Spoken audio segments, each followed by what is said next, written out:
निदर्शनास आणून द्यायचं की अध्यक्ष महोदय, मला ज्ञानराधा नावाची multi state cooperative credit society आहे. अध्यक्ष महोदय, या ठिकाणी मी सांगू इच्छितो की त्यांचं जवळजवळ 100च्या वर क्रेडिट सोसायटीचे वेगवेगळे शाखा आहेत आणि अध्यक्ष महोदय काही शेकडो कोटी, हजार कोटीच्या दरम्यान जवळजवळ त्यांच्या ठेवी असतील.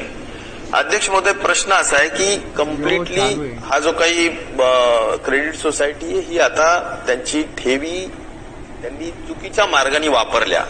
त्यांचे वेगवेगळे उद्योग, आपण द कुटे नावाचं आपण पाहताय की ऑइल आहे, वेगवेगळ्या कंपन्या आहेत, वेगवेगळे रिअल इस्टेटमध्ये आहेत आणि या सगळ्या गोष्टींमुळे अध्यक्ष महोदय त्यांचा संपूर्ण बिझनेस कदाचित तिकडे लॉस झाला असेल, काय झाला असेल, पण आज या क्रेडिट सोसायटीच्या सगळ्या ठेवीदारांना त्यांचे पैसे जे वापस काढायचे आहेत अध्यक्ष महोदय ते मिळत नाहीत. गोरगरीब लोकांनी थोडं यांनी आकर्षक व्याजदर दिल्यामुळं खूप मोठ्या पद्धतीनं ठेवी ठेवण्यात आल्या आणि छोट्या माणसांच्या ठेवी आहेत. म्हणजे अगदी कुणाचं 50,000 असेल, खूप काबाड कष्ट करून रोजंदारी करून 1 लाख रुपये ठेवला असेल, पण अशी खूप संख्या आहे आणि त्या सगळ्या संख्येच्या लोकांना आज अध्यक्ष महोदय मोठ्या पद्धतीने त्यांचा संसार त्या ठिकाणी उद्ध्वस्त झालेला आहे. काही लोकांच्या तर मोठ्या धनिकांच्या 1-1 कोटीच्या पण आहेत, 2-2 कोटीच्या पण आहेत.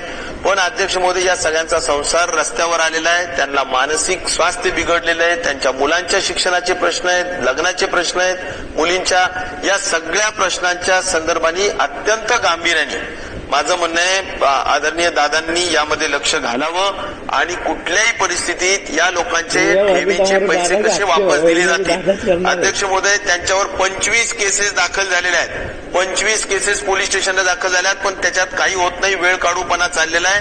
अध्यक्ष महोदय, जवळजवळ ऑक्टोबर पासून तर आज आता जून आहे, म्हणजे जवळजवळ 8-9 महिने झाले धरणे आंदोलन, रस्ता रोको, उपोषण सगळे मार्ग झाले अध्यक्ष महोदय, तरी सुद्धा प्रश्न सुटत नाही आणि म्हणून आता आत्महत्या केल्याशिवाय या लोकांना गत्यंतर राहिली नाही अशी मानसिकता त्यांची तयार झालेली आहे. आणि त्यामुळे अशा घटना घडण्याच्या अगोदर आता खूप म्हणजे डोक्यावरून पाणी वाहून गेलंय. या दृष्टिकोनातून ताबडतोबीनं त्यांच्या प्रॉपर्ट्या जप्त करून, काय जे सुरेश कुटे असतील, त्यांच्या मिसेस असतील, या सगळ्यांच्या प्रॉपर्ट्या जप्त करून अध्यक्ष महोदय हे पैसे दिले पाहिजेत, अन्यथा फार मोठ्या पद्धतीनं अन्याय लोकांवर होईल असं माझं या निमित्ताने सूचना आहे. अध्यक्ष महोदय,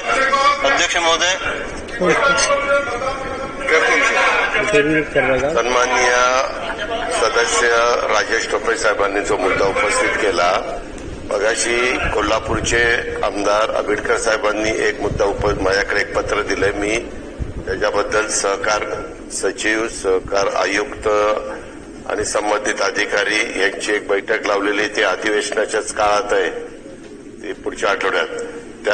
त्याच बैठकीमध्ये हाही विषय घ्या, यांनाही बोलवा